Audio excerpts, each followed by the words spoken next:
All right, the first comic is a Jew from New York. He's a regular here. Give it up, we love it for Jeff Simon. Hey, give it up for Scotty. Scotty's one of the top divorce lawyers in the country. In fact, you know, I've gotten divorced so many times, but I have him on speed dial. Did anybody see the Democratic convention last night? You saw it? No. I didn't either. No, I saw it. I saw Michelle. Michelle Obama. She gave a really good speech, but in fact, there wasn't a dry eye in the MSNBC studio. I don't know what the fuck. I mean, Chris Matthews and Rachel Maddow and Ed Schultz. I mean, crying like 2-year-olds. I thought it was fucking disgusting, you know. And then you're supposed to ask the question: are you better off 4 years ago? Were you better off 4 years ago? I was better off 4 years ago. I used to be able to jerk off without Viagra. Now it costs me $25 every time I want to jerk off. My doctor refuses to give me samples. It's got to be a crack, you know? I got divorced 12 years ago. I got divorced 12 years ago. Guys with like shaved heads and tattoos get the hottest woman, you know? You ever notice that? And then short guys with beards do pretty good too. Guys that look like Tony Soprano and rich Jews on Wall Street, they do good too, you know? I'm the only guy that doesn't get women, you know? I don't know what the hell it is. The last time I picked up a woman in a bar, she actually came up to me, it was about 2 years ago. She says, "Are you Captain Sully Sullenberger?" You know that guy, you know, he did that miracle landing on a Hudson, saved 160 lives. I said, yeah, I'm just, you know, she called me Sully. It was a great night. He got laid and everything, you know, it's great. That was it, you know. And, but I tell you, the best time to pick up a woman is right after her husband dies. You know, I mean like the day after the funeral. I'm telling you, if your husband dies, I'm telling you. Well, basis for the guys, because once women get corrupted by singles bars and dating websites, you know, you can't let that happen. I was talking to this woman, my husband died a month ago, yeah. And she says, all guys want is to have sex with me and they never want to see me again. Where do these women get these ideas from, you know? You know what I mean? Is anybody listening to this shit?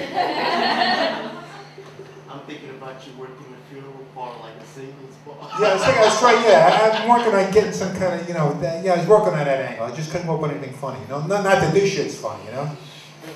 And, let's see, I'm a Jew, like Scotty said, I'm a Jew from New York. And any Jews here? I really don't think so. I'm fucked. Any Jews here? Oh God, I'm fucked. All right, you a Jew, all right. Are you a Jew? Yeah. All right, are you a real Jew? What? Are you a real Jew, yes or no? No. What do you mean no? You know what a real Jew is? Or a wannabe Jew? Are you real or wannabe? Genetic. Oh. No, a real, do you have a Mercedes, a Beamer, or a Lexus, a summer house in the Hamptons, or a season ticket to the Knicks or the Rangers? Then you're not a real Jew. You're a wannabe Jew. Like I'm a wannabe Jew. I'm a wannabe. I could have been a real Jew, but I didn't invest in bowling alleys in the late 50s. Okay, and I got destroyed in the dot-com bubble in the 90s, you know? And the 08 housing bubble was strike 3. God. My favorite period of Jewish history was 4,000 years ago, when the Jews were wandering around the desert trying to find the Upper East Side, or the 5 towns, but they pissed off God and they had to settle in Israel. I grew up in the 50s. I was a big baseball fan. My favorite Jew of the Yankees was the general manager. They finally got a Jewish player in the 70s. What's his name? Ronnie Bloomberg. I'm sure you never heard of him. But the only problem was Mayor Bloomberg was a better ball player than Ronnie Bloomberg. And I never call a Jew on a day when the stock market drops more than 100 points. Okay? I made that mistake last week when I called my son. For the next 20 minutes, he just told me how miserable his life was, you know?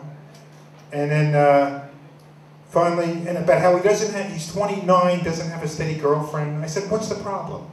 And he goes, I go for 8s or 9s, but they don't like me, you know? So I said, you can't get an 8 or a 9. Jeter and A-Rod get 8s or 9s, you know? And I said, why can't you go for a 3 or 4 once in a while? And he hangs up on me. I was glad. Who wants to listen to this shit, you know? Start listening to this crap. Yeah, this is a tough night here. I'm a pharmacist. I work for Rite Aid. Anybody go to Rite Aid here? All right. This lady calls me up the other day, and she says, do you have the geriatric for Lipitor? I said, whoa, the geriatric? Do you mean the generic, you moron? How stupid can these people be? And then this lady calls me up. She wants to know if she can have a glass of wine with dinner. You know, so I said, what are you on? And she goes, I'm on OxyContin, Ambien, Xanax, Vicodin, Tramadol. I said, hold on. I said, lady, you're just better off with heroin at this point, you know? I mean, how much, did she want to take a glass of wine with this crap? And this lady comes in with a bag of blow. You believe this? She comes in with a bag of blow and she wants to know what it is. Do people know what blow is? I mean, what? And I told her it was sweet and low, you know? I offered her $400 for it. She wouldn't take it. I don't know what she thinks she's going to get for a bag of sweet and low, you know? And then, I tell you, every gay guy in Manhattan was in Rite Aid, like yesterday. We had a sale on Bounty paper towels. Any gay guys in here? We had a sale on Bounty paper towels, 15 rolls for $7.99, right? I don't know why these gay guys so loyal to Bounty. There's so many, like Scott and Markel and all that crap. And how many rolls these guys? I know they have active sex lives. How many rolls do you need to clean up this mess? You know? It's amazing. And this lady brings in a couple of pills. She found in a 9-year-old son's jacket pocket. She wants to know what they were.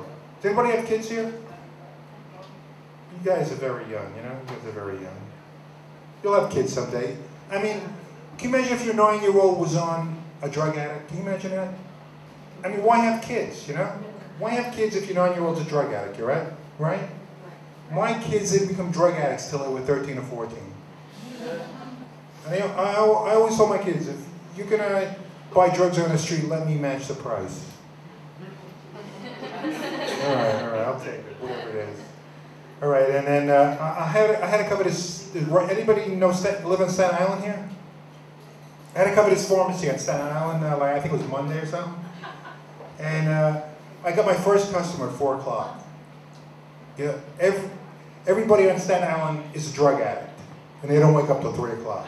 You believe this shit? No, that's true. Yeah, really. And the tech there is a really great. The pharmacy tech's a real great guy. Makes $10 an hour. He has a 5 Series Beamer parked out front, and he pays a homeless guy to stand by the car with a stick. Just everybody comes in the car, and he buys him lunch. He buys this homeless guy lunch to watch his car.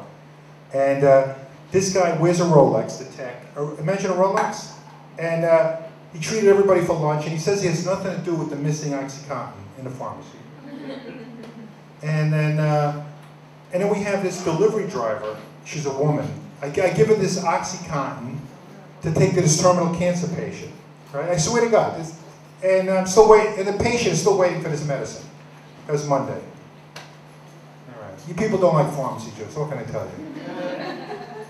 And then the thing, and then the customers there, they're really nice.